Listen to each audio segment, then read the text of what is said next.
All right, from a strike-filled pickle bowl, we're here for the title matches of today's JBT tournament. It has been a strike-a-thon. Sometimes that happens. On the left, 8-time champ Harley Swiggert's your tournament leader. He's going up against Brian Van Sickle, who has climbed the ladder to get this far. Of course, we call him Brian Van Pickle when he's here at Cactus Bowl. Over on the right, Matthew Adrani is the top seed in the handicap division. He is giving 1 pin of handicap to Justin Lawrence, who was the number 2 seed, beg your pardon, and has won his semifinal match to get here. Nothing but strikes all day. Matt, your tournament leader, a plus 404 in handicap. Harley, your tournament leader, a plus 485 in scratch.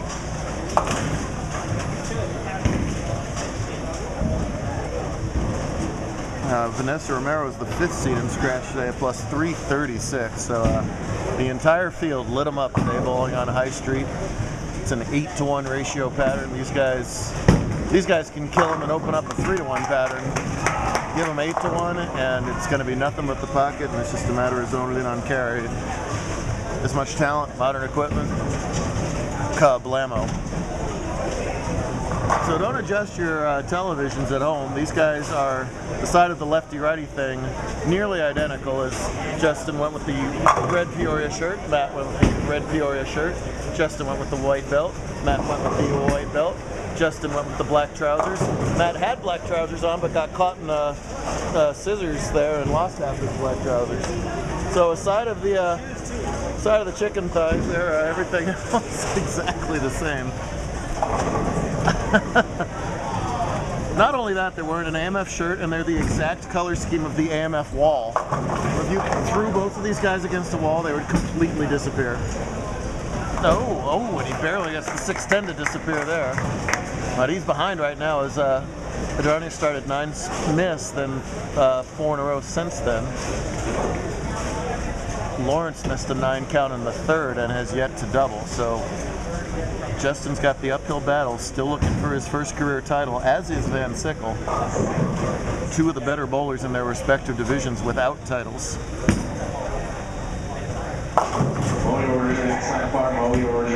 Ball creeps up high for him.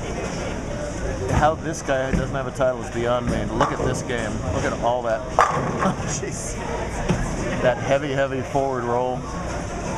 He can turn those pins into sawdust very quickly.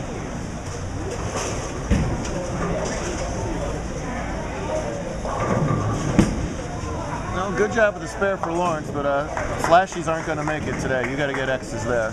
Harley Swiggert's throwing just a ton of X's today and making it look easy on the left side. Coming off a win last week in 2 weeks ago he won in Vegas. That's the last time we saw him. We've been all over the country since then, so looking for a personal 2 wins in a row. Matthew likes to cover a lot of boards from the left side, and that fits the game today. And bam. Harley goes much straighter up the left side. Yeah, it doesn't matter which way you do it, and just crushing the 1-2 pocket, both Harley and Matt.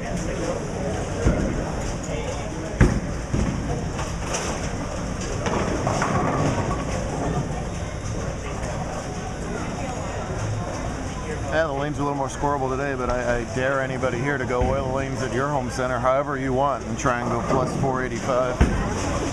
These guys are good.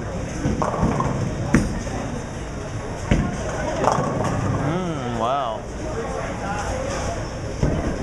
You didn't give that as much room on that one. That just kind of skated in the oil on him there, and a bucket is about maximum penalty for him right there. Van Sickle for the lead. Got it. Brad has beaten in order Vanessa Romero, 247 to 244. How hot is Vanessa right now? 5th place in the scratch division, 3rd place last weekend in New Mexico, and fired 268 to win the women's series title match today. Then Brian beat Dallas Leong. Brian actually gave Dallas a chance to win in the 10th frame, but Dallas didn't get the hits. Fairly unusual for Dallas, as that was a fairly unusual chop for Matt. It's hard for him to leave the 6-pin from the left side there. That's a bad break. Gives Lawrence a little bit of hope. And Brad beat Nick Devlin 258 to 236 in the semifinal, and has strung 4 in a row here in the title match to take a 20-pin lead. For Lawrence to have a chance here, he has to jump on that mistake from Matt. 7th frame spare working down a lot. There you go.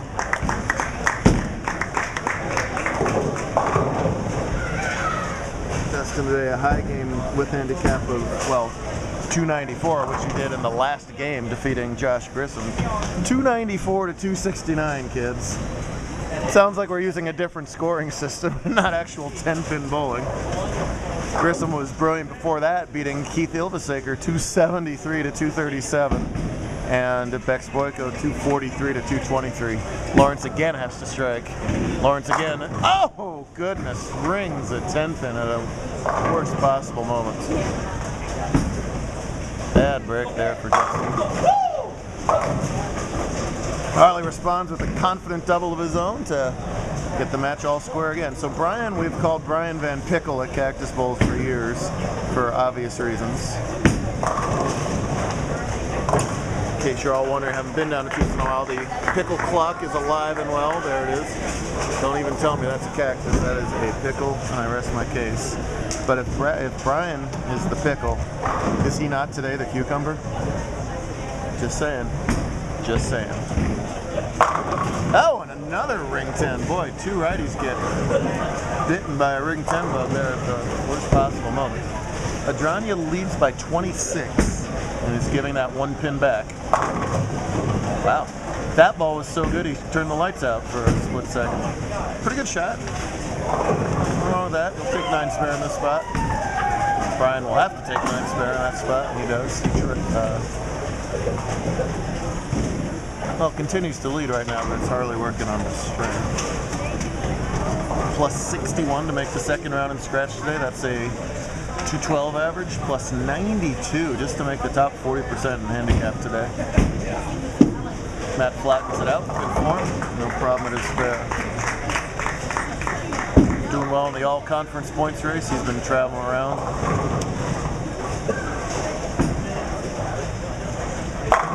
With the help of his extended family, Garlic Bread and who else has joined us? Spaghetti joined us in California. Only you, Jeff. Listen, I got 1,000 names to memorize, so when there's something different, it helps to memorize. And it's spelled Dragona, but it's pronounced Adranya. So that, of course, became lasagna. So we got. What I'm basically saying is by 7 o'clock on Saturday night, I get hungry because we got lasagna, cucumbers, and pickles all bowling right now. Jared is the only, Justin is the only non-food item in the finals right now. He's a cucumber. Look at him. Whoa, way tug to the right there. Matt, a 3-time champ. All of his wins in Tucson, right here, and then 2 at Bedrocks. Yeah, apparently. Make it 6 in a row for Harley. Boy, is he on fire right now, throwing the ball terrific. Vince Ickle can still strike out for 269. Harley's got room for 277. Maybe the first person to blink from here on out is going to be the loser in that match. No trouble at all at the 5-pin for Adranya. Lawrence can strike out for 207. Adranya going at a 212 pace. So Justin just about in must-strike territory. If he does strike out from here, he'll make Matthew Mark in the 10th frame to win. Been throwing strikes all day. Just gotta relax and do what you've been doing all day right here for the next 3 balls. He liked it. That time a half 10 as the 6 displays in the channel. A little light the whole way. The ball kind of lost energy at the end there. Brian's been so close to titles without wins, as has Justin. Needs that shot and packs 10 back. My goodness. Sometimes when we have high-scoring days, the title matches end up low-scoring. Not the case this time. This pattern seems like it'll hold up for the next year. They might never have to oil a Cactus again. They'll just lay this out until January. See if Harley can maintain his string and the lead, and he does. Boy, just 10 back, 10 back. Couldn't walk the ball down there any better than that. So now a double just makes trying to get a high count. So Justin here has to have all 3 in the 10th and then pray. He doesn't have all 3 in the 10th, and Matthew Adrania has 4 career JBT titles. Well, a heartbreaker for Lawrence is bowled so great all day, bowled so great the game before to get here.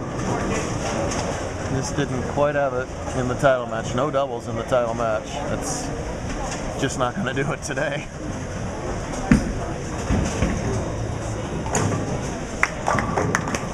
Certainly more than respectable effort. He is the only of the Lawrence brothers not to have a title. Kyle Lawrence has Desert Open. Connor Lawrence has a title. Justin almost got one, but not today. And Harley destroys that rack for a double in the 10th.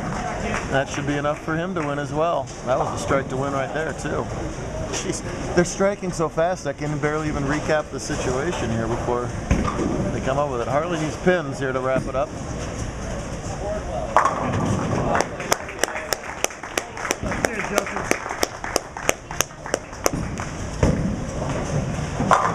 Boom, how about spare sheet for Harley for 277 and the title. Boy, tough break for both our right-handers who were both our non-titleists going in. But lefty power rules the day at the pickle. Yeah, Dream Bigs rule the day.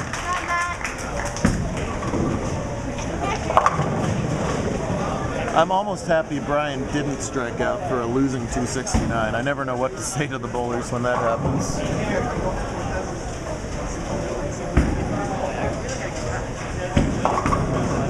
Listen, this is the same thing on tour, or certainly, at the league level. Some days you got to strike, and some days you got to spare. Either way, the cream rises to the top. And Harley and Matt, 2 of our best, claim the wins. There you go. Boy, I tell you what, if you tell Adrania that he's going to bowl 222 scratch, I don't think he'd feel comfortable about that, the way the scoring pace was. But it turned out that it was enough. It's 277 to 248 over there. 525 between the 2 of them, few at home. Talent. Usually talent. I don't know what happened to her today. Thanks, Jeff. You're welcome, Abby. Oh, and get 4 to win. There you go. Strike 4 to win it all. Does not matter. Does not care. Give him that title. Great stuff out of all 4 of our finalists. We'll do it again tomorrow. Bring your spare game tomorrow, people. This guy deserves some camera time too, by the way.